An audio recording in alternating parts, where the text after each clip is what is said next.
Tutor, where school is made simple. Let's go. In today's video, we're going to be looking at the area of a triangle through the use of a sheet of paper, a ruler, and a pair of scissors. This is a very simple practical demonstration of a geometric concept. These practical demonstrations are what make geometry a very popular subject among students and teachers alike, because you can actually see what's happening. With algebra or calculus, sometimes it's a little bit more difficult, but with geometry, you can normally model what's happening with physical media. So let's take a look at this. First thing we're going to do is take our sheet of paper. We're going to pick a point somewhere on the top edge. It can be more or less anywhere you want along the top edge and it'll still work. However, somewhere towards the middle tends to be the best place to see it visually. But we'll examine this later for any point.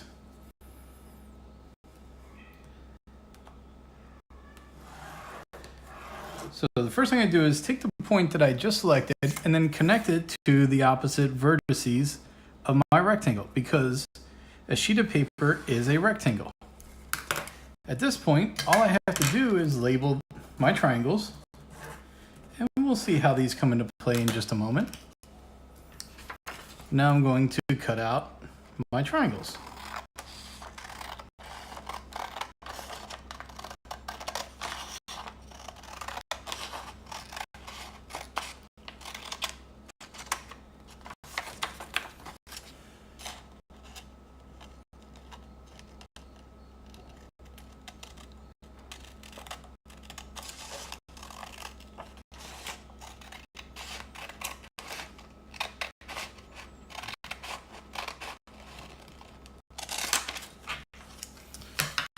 Okay, so just taking a look at this again, I haven't changed the sheet of paper. I still have the entire sheet of paper accounted for.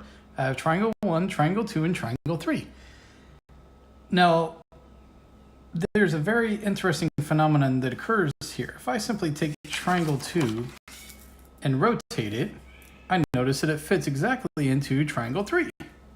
Same thing here. I have triangle 1 and triangle 2 filling the same area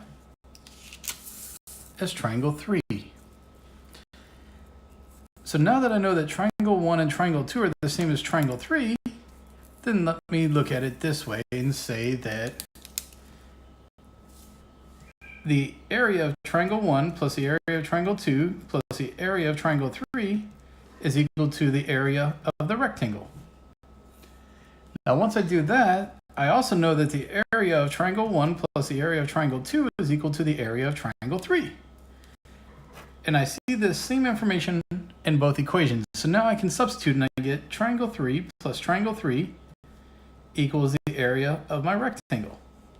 So 2 times the area of the triangle 3 is going to be equal to the area of the rectangle. So triangle 3 is going to be equal to the area of the rectangle divided by 2. The area of the rectangle, however, is base times height. So the area of triangle 3 is going to be base times height over 2, which is what many of you have been taught before in various classes. So this is a practical demonstration. It allows us to confirm something we already know. And in another video, you'll be able to see this visually by using a dynamic geometry animation to show you that regardless of where the point moves on the on any of the edges, we can now confirm that the area of the triangle form will be 1/2 base times height.